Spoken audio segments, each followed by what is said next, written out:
Whether new shooter, longtime gun owner, or even police officer or soldier, your handgun needs a Crimson Trace laser sight or light. Get the confidence and reliability you need to protect family, home, and country. Crimson Trace.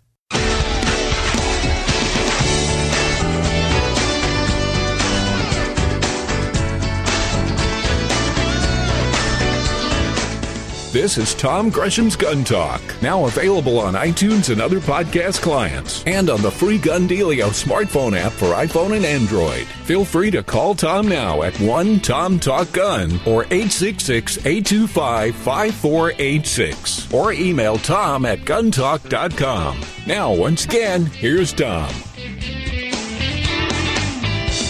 Well, obviously, we have much to talk about today. We're going to be talking about more about Justice Scalia's death and what that does for the Supreme Court, what that does for the Second Amendment. Actually, if you weren't here the last hour, we just had Alan Gura on here. Alan Gura, of course, the superstar attorney who argued the Heller and McDonald cases before the Supreme Court, winning both of them, locking down our Second Amendment rights. He was very clear. He just said, this is very simple. He said, if we get a liberal, a left-leaning, an anti-Second Amendment justice to the court, it is the end of McDonald. It is the end of Heller. And he went further. He said it is the end of the Second Amendment. Now, those say, well, yes, we'll still have the Second Amendment. It will be a line written in a document. But if the Supreme Court says you don't have a right to keep and bear arms, which is what they have said, and that's what Hillary Clinton has said, she keeps saying the Supreme Court got it wrong. There is no individual right to own a gun. And if the Supreme Court revisits this and says that, then you will have no rights when you go to your local court, your district court, your appellate court, or any other court you want to go to. So in point of fact, I love it on Twitter, somebody just said, well, you really don't know how the Constitution works. Yeah, you're right. Why in the world would we ever listen to Alan Gura about the Constitution? Knucklehead. It's the end of the Second Amendment. Because they're not going to take it up again. And Alan made the point. He says, look, this will be considered what they call settled law. We visited it. We had Heller McDonald. Then we realized we had made a mistake. We, the court, we took it up again and we fixed it. And it will not come up again in many lifetimes. Food for thought. But first, I want to talk to you a little bit about gun safety because, we are, of course, the responsible ones. We are the ones who keep and bear arms responsibly. We own guns safely and responsibly. We store them responsibly. We use them responsibly. We're the ones that push for education. We're the ones who teach gun safety classes. We're the ones who put tens of millions of kids through the Eddie Eagle gun avoidance programs. And on an individual level, we make sure that our guns don't fall into unauthorized hands, which brings me to our guest. Brandon Payne joins us from Liberty Safe. Brandon, how are you? I'm doing great, Tom. How are you? I am great. I mean, you guys, Liberty Safe, of course, biggest gun safe company. You make the big safes, the huge safes, and Lord knows they're great. And I have one of them, and it's full. No surprise, right? They're always full. That's the way it works. It is the way it works. We never get one that's big enough. Or some people say, well, you just didn't get enough of them. There you go. But you guys have, not recently, but you have, for a while now, been into the small gun safes, gun vaults, if you will, is a better way to put it. Basically a place where you can keep your handgun where it's available to you for self-defense, but unauthorized people like kids or other people in the house, they can't get to it, right? Yeah, that's exactly right. We've got the big safes for your bigger guns, but if you want quick access, we wanted to kind of find an opportunity to fill that niche and fill that niche with a better product. And so we came out with the Home Defender series, or the HD series, from Liberty Safe. And basically that consists of six different models, from, kind of a entry-level key vault that's a very simple, cylinder key access, to the most advanced biometric access handgun vault on the market. I will tell you, I don't know if you may do the same thing. I don't know. We haven't discussed this, but the key vault, the and I'm looking at your website, it's like $49. Okay, it's not a lot of money. You know what I use that for? I actually put a gun in that when I am traveling, so that if I have to, I don't like to, but if I had to leave a gun in a hotel room, for instance, I can put it in a locked vault inside a piece of luggage where I have at least some restrictions on access to it. It's just one more layer, I guess. So I like the other ones, but that's one of the ways I use the little small light one, the key vault. Yeah, that's an excellent point. All of our vaults we build are actually FFA approved. They meet those guidelines. They're California DOJ approved. We've gone through a very extensive process to engineer and manufacture all of these vaults to make sure that they're going to provide an adequate level of security for what they're doing, which is protecting your valuables. And, you can't rely on the safes or so-called safes that they have in hotel rooms or when you're traveling. I just saw a story on that, how easy it is for people to break into those hotel safes. Yeah. It's not exactly a difficult task. So, taking the initiative yourself is usually the best bet. And these are small enough and portable enough that you can certainly do that. All right. Tell me about the biometric part of this, because you guys are doing some cool stuff with that. Yeah, over the last decade, biometrics they've kind of had a little bit of a bad name because there's been some very unreliable biometrics in the past, but we, obviously we're Liberty Safe. We wouldn't bring something out that wasn't going to work adequately. So we've got this biometric access that we've engineered into our HDX 150 and HDX 250, and this is an amazing biometric. It works extremely, extremely well. It's got a very, very high efficiency rate. Everything that we've done with that biometric makes it above and beyond what's out there. So when you swipe your finger, it's going to open, and that's what you want when you're buying a handgun vault. And you've got these vaults that are, you could put them inside a nightstand, you could put them on top of a nightstand, you could mount them wherever you want. And you've got ones that'll hold like one handgun, but they also got the little bit larger ones that will hold either two handguns, or maybe a handgun and a light, or maybe a handgun and some jewelry, or maybe, I don't know. What do people actually put in these? Yeah, that's a great question. Obviously, guns are the number one thing that people put in them, but there's a lot of things that you might want to lock up. Even at just my house, I've got kids, and sometimes if I don't want them playing with electronics, I'll take the iPad or whatever, and I'll put it inside the handgun vault. And then when they want them back, I have to be the one to give it to them. And there's other uses as well. There's things to be concerned with at home that maybe we don't always think about, like medication, sure, or maybe your wallet or your phone, or also anything that you carry with you that you want to have quick access to, but you also want to make sure can't walk out the door or be in unauthorized hands. That's what these are made for. And we do make a couple versions that are capable of holding more than one gun, or a gun and other valuables as well. I want to address something that I've heard people say. They say, well, that's going to slow me down getting to my gun. And my answer to them, Brandon, has always been yes. It is slower than just having a loaded gun sitting out on top of your nightstand. No doubt about it. But, we make allowances, we make changes when we get kids and they come into our homes.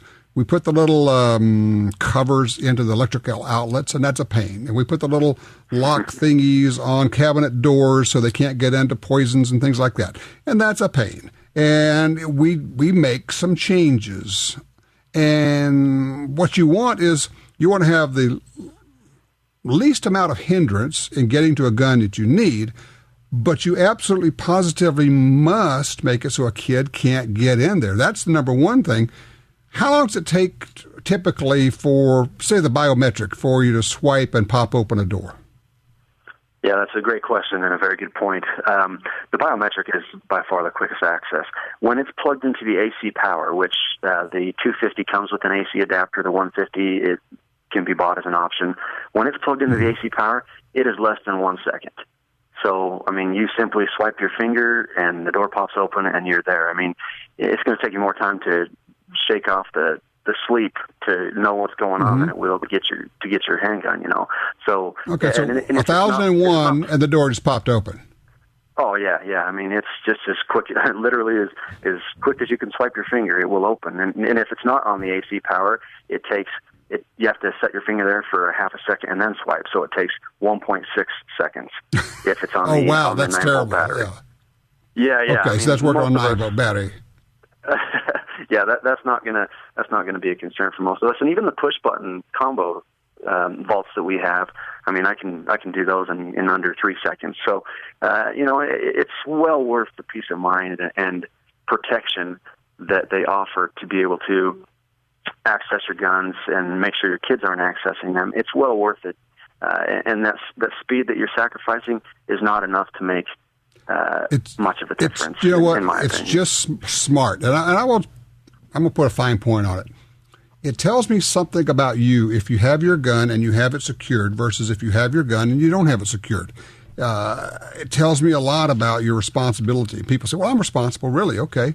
If you have kids around or if you have grandkids that visit, or if people, I love it. People say, well, my kids would never do that. Yeah, well, do the other kids ever come over to your house? Okay.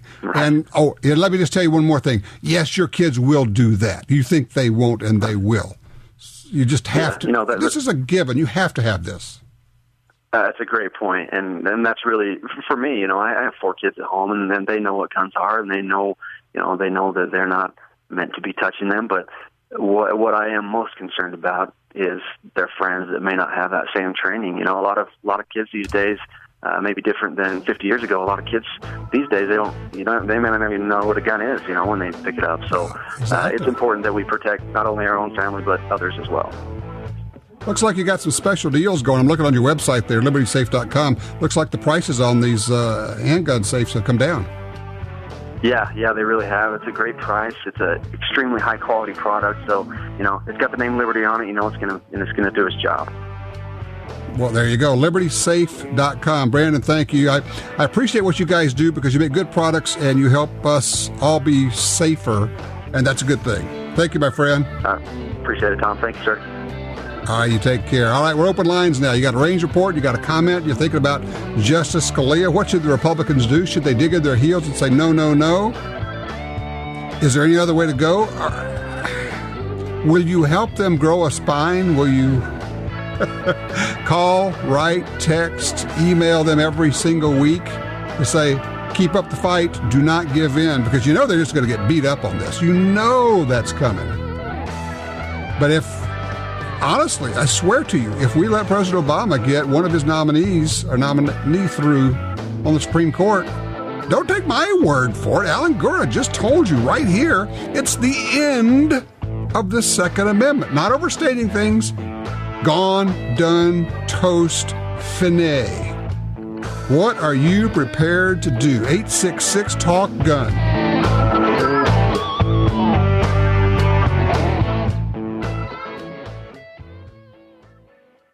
In the war on terror, fighting crime in the streets, in competition and homes around the world, one name in firearms stands out: Sig Sauer.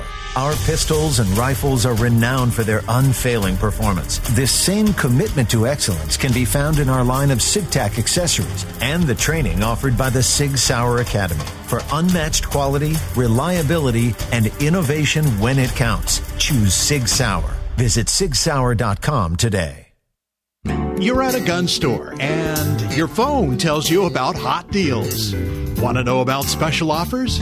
No problem when you have Gun Dealio, the free app for your smartphone. Gun Dealio delivers the latest deals on guns, ammo, and extras direct to your phone. Don't overpay for your shooting gear. Get Gun Dealio. It's free at the App Store and Google Play. Trigger the deals with Gun Dealio.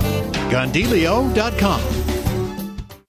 Experts agree that the low-range variable rifle scope is best for most situations. Now, Trijicon offers a stunning 1-to-6 power variable in the AccuPoint line. Featuring a battery-free illuminated reticle, superior glass clarity, and rugged construction, it's the one scope you need for hunting and competition. Long eye relief, aircraft-grade aluminum housing, manual brightness override. See the 1-to-6 power AccuPoint at Trijicon.com. Trijicon.com. The XDM 3.8 Compact from Springfield Armory is 2 guns in 1. Use as your concealed carry gun with a compact magazine and use the extended magazine for home defense. Carry 13 rounds of 9mm in the compact magazine and a whopping 19 rounds in the extended magazine. To see the entire family of Springfield Armory XDM pistols, go to SpringfieldArmory.com. That's SpringfieldArmory.com.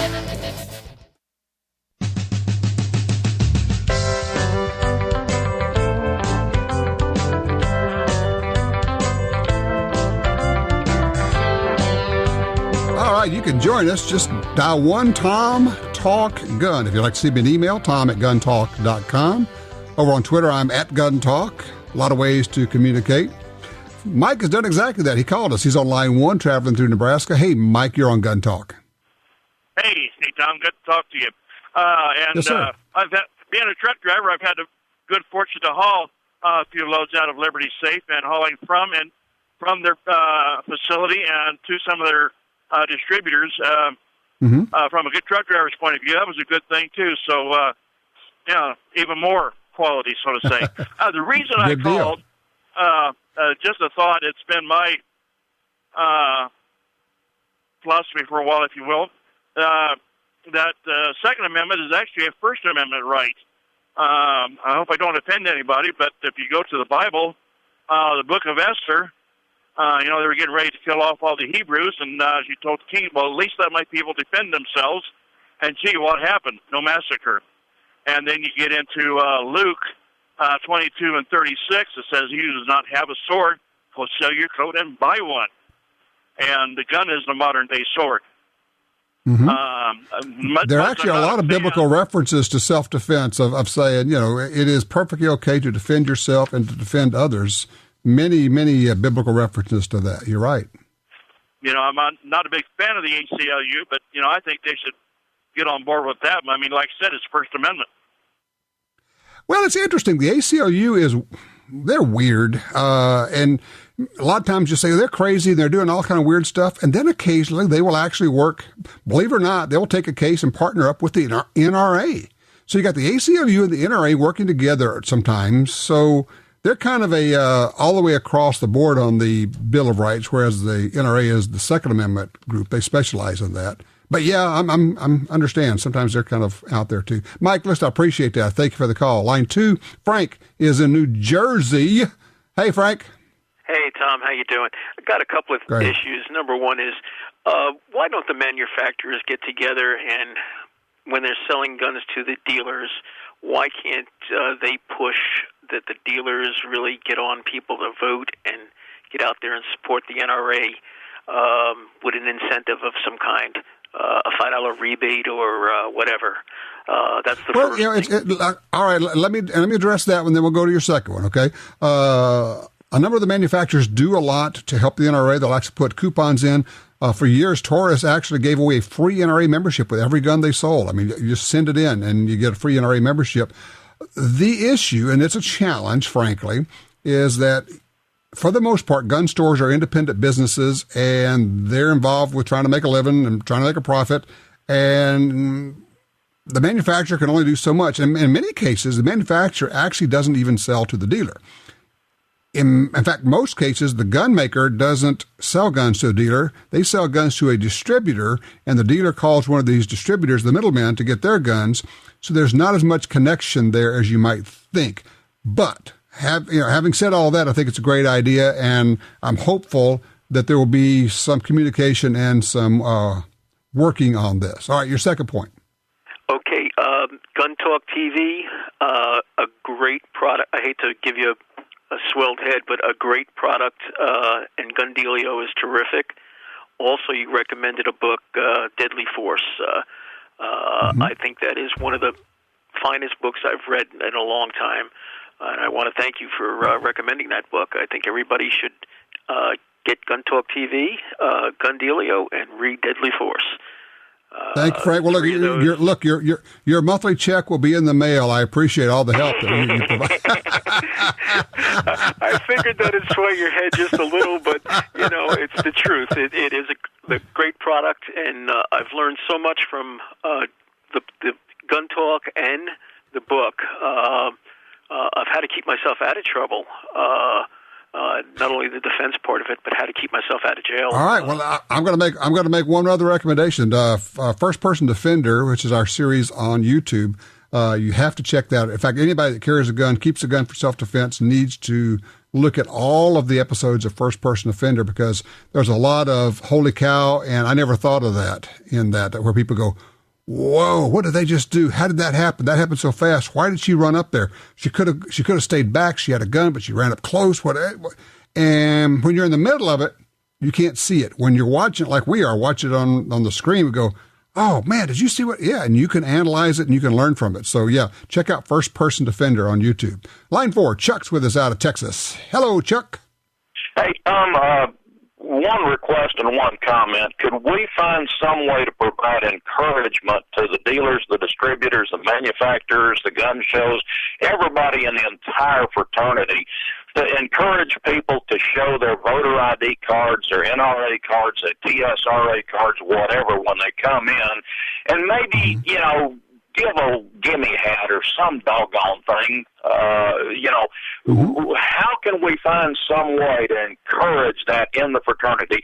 Number 2, comment, in the 1700s, regulated meant that they put the sights on the rifle so that it would shoot the point of aim. In the 18th and 19th century, it meant that they had the double barrels of a double rifle or a shotgun aligned so that they would shoot the point of aim with the sights. Regulated did not mean control. It meant you could hit what the heck you were aiming at because your barrels were regulated, your sights were regulated, and, a well-regulated militia meant it was effective. They could hit what the heck you were aiming at. You just got it absolutely right. If you get a double rifle, they have to regulate the barrels. They adjust them so that they shoot to the same point of impact. So you get point of aim, point of impact. Exactly right. The other meaning back then in the 1700s was a well-regulated militia meant one that was practiced, that was competent, that was prepared, but it had nothing to do with restrictions or controlled or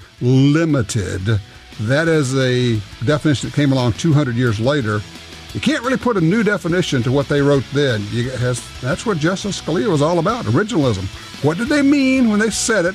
What did the words mean then? And that's what we have to pay attention to today.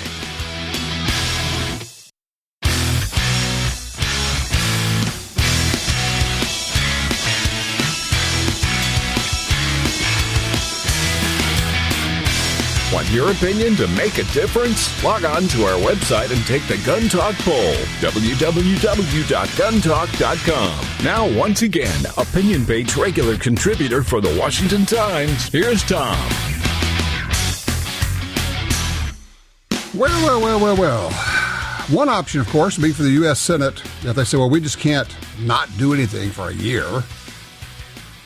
They could hold confirmation hearings on whomever the president nominates and simply reject that person. And then when they get the next nominee, they could hold hearings and simply reject that person. One would hope they will at least, if they don't have long memories, at least they'll have short memories. They will remember when Justice Kagan and Justice Sotomayor sat there in the hearings and lied through their teeth about their views on the Second Amendment. Lied to the Senate. Can they remember that? Or if they can remember it, do they have the guts? Can they find the wherewithal? Dare I say it, can they find the basketballs needed to do what needs to be done? Or will they wilt under the pressure of the Washington media because the GOP is so afraid of being called bad names and thought badly of? Which seems to be the motivating factor for them and why they continue to fold and why they continue to shaft us. As long as they have their jobs, as long as they get reelected, as long as people aren't saying bad things about them. Are you getting the sense that I have very little respect for our elected officials on the GOP side? You'd be right. Corey is on line one, driving through Kansas. Hello, Corey. What's going on with these Texas school books? Well, Tom, I tell you, first time, thanks for taking my call. I'm a first-time caller, first-time listener. I feel very fortunate that I was listening to the station coming through Kansas and got this because I have a question and I have something I want your opinion on. My first question is I've heard for a long time that Texas has now rewritten their history books, that the Second Amendment will now be stated simply as you have the right to keep and bear arms in a state militia. Cut and dry. So in other words, they're going to teach our children that unless you're in a state militia, you don't have the right to keep and bear arms. So I don't know if that's true or false. I'd like to know. I don't know if it's true. I will tell you that I know that before the Heller decision, that was the official position of the United States government. I listened to government lawyers argue that in the Emerson case in the Fifth Circuit Court of Appeals, and the judges there said, "Are you saying that no one has a right to own a gun?" And the the lawyer for the government says that's correct. If you're not in the National Guard, you don't have a right to own a gun. And even if you are in the National Guard, you don't have a right to own a gun yourself. You only have a right to have the gun that's issued to you while you are on duty.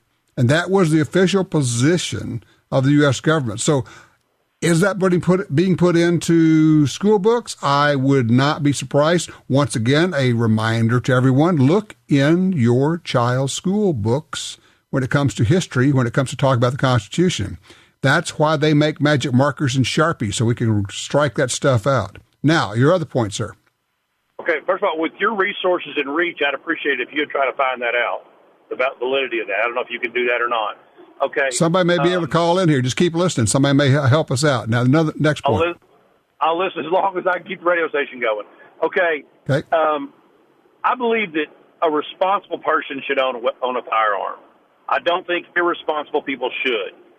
So, now the liberals, I think they want to just take our guns, period. But I think we can catch them if we come up with a solution. And I want to ask you about the plausibility of this. Okay. A new chain of custody. Now, I know there's a format in place in some states where you have a cartridge that you send in, et cetera, et cetera. But every barrel manufactured in the United States has to be test fired. So along with that test firing, if that shell was shot into a block of gel and a ballistics test was done, and that ballistic test was then attached to that particular weapon, which would then be transferred to the wholesaler, which would then be transferred to the retailer, which would then be transferred to the individual owner, and if they sold it, they would be responsible to send it on down the line, so that if that weapon, kind of like a fingerprint database, was used in a crime or irresponsible manner, the last person that was in charge of that chain of custody would have the liability. Okay, what you're describing is ballistic fingerprinting. It's been tried a number of times. Billions, not millions, but billions of dollars have been spent on ballistic fingerprinting. To date, after billions of dollars have been spent on it, not a single crime has been solved with ballistic fingerprinting. Not one. All of this record keeping, all these databases, all of this testing, all of this headache, all of this bureaucracy, not a single crime has ever been solved through ballistic fingerprinting. It is simply another utopian thing. And here's the problem. Here's the issue. And I'm going to toss this back at you, Corey. If fewer than 1/100% of guns were ever used to commit a murder, and that is about the right number, why would we do this? Well, first of all, I'm not surprised that somebody hadn't thought of that. I mean, to have an original thought these days, I'm not saying I'm a brilliant person. It just kind of hit me. I was just thinking that what's the point? There's got to be some way. Well, I guess to satisfy the liberals that seem to think that anybody who has a gun's a murderer. Got you. And all right, here's the deal. No. Let me just stop you right there because we don't need to go any further. You can't satisfy them. It's like saying, I'm going to seek compromise with someone who wants to kill me. I'm going to seek a compromise with ISIS. When it comes to the Second Amendment, the anti-gun forces are the ISIS of the Constitution. They want to kill the Second Amendment. They truly do, and they make no bones about it. And so there is no compromise available. There is no, well, if we just do this, then they will leave us alone. It is akin to throwing babies off the back of the sled while the wolves are chasing you in hopes that finally the wolves will be satisfied with eating the babies and they won't eat you. Doesn't work. We have compromised, we had offered, and they just keep eating the babies and coming for more. What they want is to destroy the Second Amendment. And now they're out of the closet.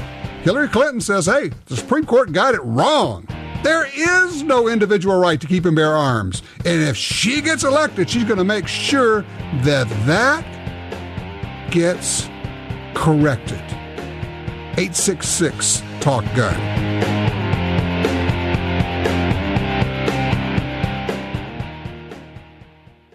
Want to customize the look of your firearm and give it ultimate durability? Well, don't paint it, Cerakote it. Cerakote is a spray-on ceramic polymer coating that uses state-of-the-art technology to achieve superior abrasion resistance and corrosion protection. Field-proven and trusted by manufacturers and gun owners like you, Cerakote is the industry's unmatched performance leader. In lab testing and real-world applications, Cerakote outperforms the competition every time.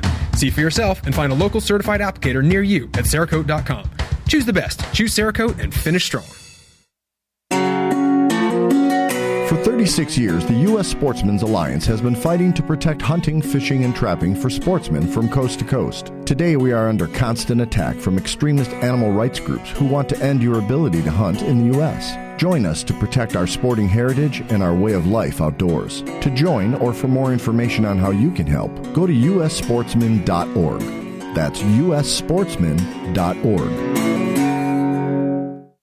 The Ruger American Rimfire Rifle combines features of the Ruger American Rifle and innovations of the 1022 Rimfire Rifle to appeal to all bolt-action enthusiasts.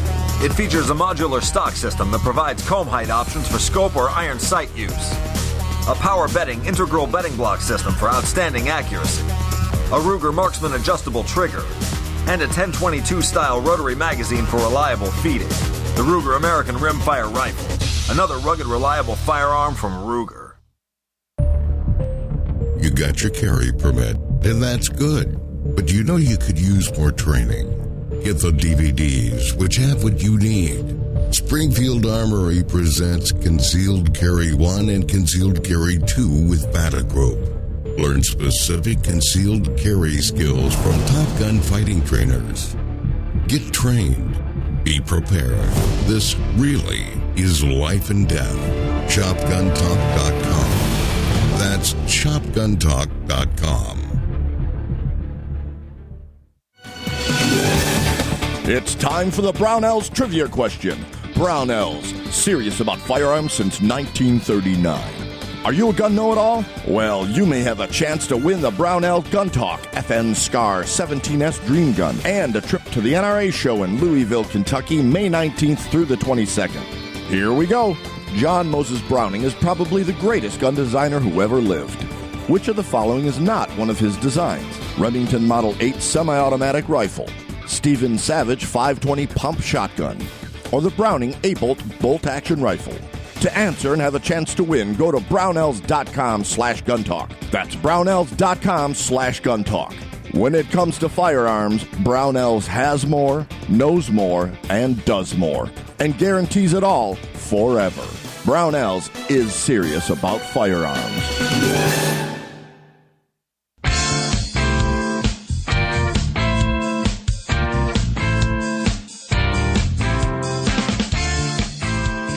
Okay, so none other than Alan Gura, noted constitutional scholar and attorney who argued the Heller and McDonald decisions before the Supreme Court, before Justice Scalia. In the previous hour, he said it's very simple. If Barack Obama gets to put a justice on the Supreme Court, or if Hillary Clinton is able to put justices on the Supreme Court, the Heller decision goes away, the McDonald decision goes away, and the Second Amendment, for all intents and purposes, goes away. And you say, well, we'll still have it. The Second Amendment will be there. Yeah, but already we have judges, we have courts, who when they look at Heller decision, they don't decide on the basis of the majority opinion, which is you do have the right to keep and bear arms. They're actually deciding cases on the basis of the minority opinion, the losers, in this case, the 4 versus the 5. And they're saying, yeah, but we like what Justice Stevens said because we agree with that, so we're going to go with that. So already we're eking out, we're losing bit by bit, we're leaking our gun rights. And of course, the only way to fix that is to then appeal to the Supreme Court and go back to them and say, hey, the lower courts are not doing what you told them to do. You said the Second Amendment is the right to keep and bear arms, an individual right to keep and bear arms. You need to reinforce this with the lower courts. You need to tell them, knock it off. That is the mechanism. That is how it works. Already the lower courts are ignoring Heller. They're saying you don't have a right to keep and bear arms. So the only way to fix that is to go to the Supreme Court. But if it's 5-4 the other way, if you have another Obama nomination appointment, if you have a Hillary Clinton appointment, 1, 2, or 3, then what will happen? Well, the court simply won't take the case. They'll let the lower court decision that's anti-Second Amendment stand. That's simply how it works. So we could sit here and say, well, the Second Amendment actually means this, or it actually means that. By the way, have you read it? A well-regulated militia being necessary to the security of a free state, the right of the people to keep and bear arms shall not be infringed. You'll note it does not say guns, it does not say firearms, it says arms. That would include knives. It would include possibly other things. What if, for those who say, well, all that means is that only the militia can have guns. Okay, let's rephrase it. What if it said, and it was the First Amendment, a well-educated populace being necessary to the security of a free state, the right of the people to keep and read books shall not be infringed. Would anybody interpret that to mean that only the well-educated can keep and read books? Or would they know instead, apply common sense and say, oh, the first phrase is to set up why the second phrase exists. The right of a well-educated populace, that's what we want. Therefore, we get that by having established the right to keep and read books. So in our case, it'd be a well-regulated militia. The way we get that is the right of the people. And by the way, the word the people, that's used several times in the Constitution. It always means individuals. It never, ever is collective. The whole collective concept is a chimera. It's a fantasy. It's a falsehood. It's a lie. Line 2, Bobby's with us. Oh, Bobby's gone. Let's go to Fuzzy. Line 2, Fuzzy's with us out of Marshall, Texas. Hey, Fuzzy. Hey, Tom, how you doing? I'm good. How do you think we ought to work on this? Well, I think when it gets closer to the time of a nominee being approved or rejected, I think the people are going to have to raise some kind of hell, Tom. And, some of these senators in some of the more middle-of-the-road states, they wouldn't do it over in our state. I don't think they'd do it in your state. But they quit answering the phone on Capitol Hill, and they said, well, we hadn't got any calls. Well, they quit answering the phone. Mm-hmm. And I don't know how to get across to the point to the people in these middle-of-the-road type states where it's kind of lukewarm on gun ownership. Well, let me jump in, because when you say that, they're saying, well, we're not answering our calls, our phones, so we're not getting any calls on this. You know what? That's where you say, okay, got it, understand. Then you look in the paper, you say, where is Senator X going to be here when he comes back to the state? I'm going to show up there, and I'm going to go toe-to-toe, eye-to-eye, necktie to necktie, if you will, and we're going to have this conversation. You are going to take my call in person.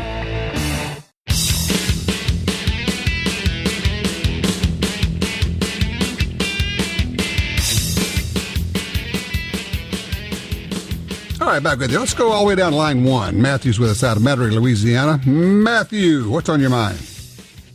Well, I was thinking I'm going to call David Vitter and Bill Cassidy, and I'm going to give them holy heck not to let anything come to the floor. But with the U.S. Senate on both the GOP side and the DNC side, they're more interested in what the U.S. Chamber of Commerce wants than what their voters want. They've got plenty of guts. You know, they got the guts to tell us to take a hike. They're going to do what their donors want. Aha. Well, that's a great point, and I appreciate it, Matthew. Thank you for the call. Brings me to a point. Matthew's not exactly wrong here. Yes, there are some that are running for re-election, and those people might be more inclined to listen. But the dollars do speak. And we can use that to our advantage. If you are so inclined, if you say, I would like to win, how would you do that? Well, let's all get together and put our money together so that we can have some impact. Because the money I have, and the money you have, and the money that your friend has, individually, that's not a lot. But what if we put, let's pick a number, 5 million of us together? Tom, I know where you're going with this. Yes, you do, because you're just so clever. What if we put 5 million of us together? What if each of us in the 5 million went and got another buddy to join, oh no, don't say it, the NRA? And what if we were 10 million? You want to get somebody's attention? You drop in there with 10 million votes and 10 million people who will give money, and the donations from 10 million people, that's called grassroots activism. That's what we do. We get together, whether it's the Second Amendment Foundation or the NRA or your state group. It's grassroots activism. It is small d democracy in action. It is us petitioning our government. It is letting them know in a way that gets their attention, because each of us has an itty-bitty megaphone. But you put us all together, we can build a really big megaphone. Instead of tip-tapping at the door, tip, tip, tip, tip, we can hit their door with a sledgehammer and walk in and say, we're here! And we won't be ignored. So, to bring this around to a personal level, are you in? Are you in? Sorry about that. Are you a member? Have you donated? Have you contributed? Have you gotten involved? Or are you just a sideline complainer? Tom, don't say that. You're going to make people mad. I don't care. I just don't care anymore. If you're a gun owner who doesn't belong to a gun rights group, then shut the heck up. Because you don't count. You don't amount to anything. Your voice, you don't have a voice. Oh, you're a gun owner, but you don't belong to any of these political groups. Really? Then shut up. Go away. I don't want to be with you. You're worse than nothing because you're pretending to be helpful. But if you really want to get involved, if you want to be a part of it, then, yeah, you're a poser. Then you sign up, then you join, then you make sure that you are renewed, that you're in. Because that's what it takes. It's going to take every single one of us. You sign up your wife, you sign up your friends, you sign up your dog. I don't care who you sign up. It's going to take money, money, money, money. Because money talks and BS walks, baby. Where do all these bearded operator-type trainers come from, and are they any good? Well, we'll be talking about that when we come back. Some are good and some are, ouch.